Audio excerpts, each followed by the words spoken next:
तक तुम मेरे शैडो सोल्जर को डिस्ट्रॉय ना कर दो या फिर जब तक तुम खुद से सरेंडर ना कर दो।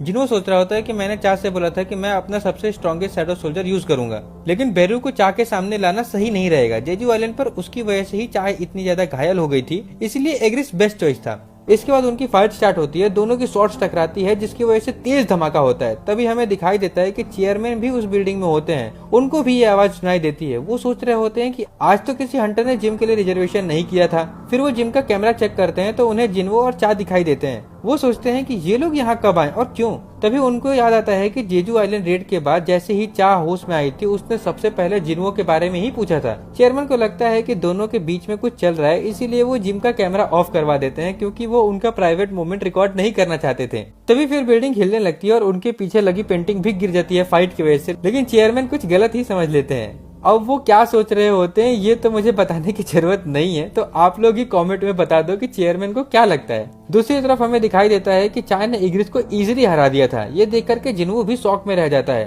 तभी चा बोलती है, क्या ये ब्लैक नाइट तुम्हारा सबसे स्ट्रॉन्गेस्ट सोल्जर था? तुमने कहा था कि तुम अपना सबसे स्ट्रॉन्ग सोल्जर यूज करोगे तो उसको समन करो। वो बेरू के बारे में बात कर रही होती है, लेकिन जिन्वो बोलता है कि तुम हर्ट हो सकती हो। चा कहती है ऐसा कुछ नहीं होगा और वैसे भी मुझे उससे दोबारा फाइट करनी है।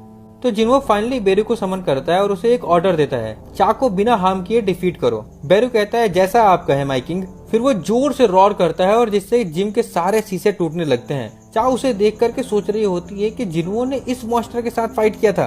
बेरू अपने पंजे निकाल करके अटैक करने वाला होता है, लेकिन जिन्वो कहता है उन्हें हटा लो, वरना अगर चा को थोड़ी भी चोट लगी तो मैं तुम्हें नहीं छोड़ूंगा। बेरू तुरंत अपने नाखून अंदर कर लेता है और कहता है यस माय किंग। चा अटैक करने के लिए तैयार होती है, लेकिन तभी अचानक बेरू उसके पीछे आ जाता है। चा को याद आता है कि जेजू आइलैंड पर भी उसने यही किया था। वो कहती है तुम्हें क्या लगता है कि मैं दोबारा सेम ट्रिक में फंसूंगी? फिर वो तुरंत अटैक कर देती है अपनी तलवार से, लेकिन बेरू सिर्फ 2 उंगलियों से उस अटैक को रोक देता है। बेरू सोच रहा होता है कि मेरे किंग ने मुझे बिना हर्ट किए ओपोनेंट को डिफीट करने के लिए बोला है, तो इसका बेस्ट तरीका यही होगा कि मैं अपने आप को इतना स्ट्रॉन्ग दिखाऊं कि सामने वाले की लड़ने की इच्छा ही खत्म हो जाए। चा एक के बाद एक अटैक कर रही थी। अब आप सबको पता है कि चा कितनी स्पीड में फाइट करती है, लेकिन बेरू भी कम नहीं था। वो सारे अटैक को इजीली डॉज कर रहा होता है, वो भी एक जगह से हिले बिना, सिर्फ अपने बॉडी मूवमेंट से अटैक को डॉज कर रहा होता है। फिर वो जोर से चा के मुंह पर रोर करता है, जिसका प्रेशर से चा दूर चली जाती है। जिन्हों कहता है विनर ऑलरेडी डिसाइड हो चुका है, क्या तुम अब सेटिस्फाई हो? लेकिन चा बोलती है नहीं, मुझे और फाइट करनी है। जिन्हों को पता था कि बेरू उसके दूसरे शैडो सोल्जर से काफी अलग है, उसका जन्म ही सिर्फ किलिंग के लिए हुआ था, लेकिन जिन्हों देखता है कि बेरू अपने किलिंग इंटेंट को दबा रहा होता है। उनका फाइट दोबारा स्टार्ट होता है, लेकिन इस बार बेरू सिर्फ डिफेंड ही नहीं कर रहा होता बल्कि अटैक भी कर रहा होता है। इस वजह से चा की शॉट भी टूट जाती है, लेकिन फिर चा हार नहीं मानती। वो डिसाइड करती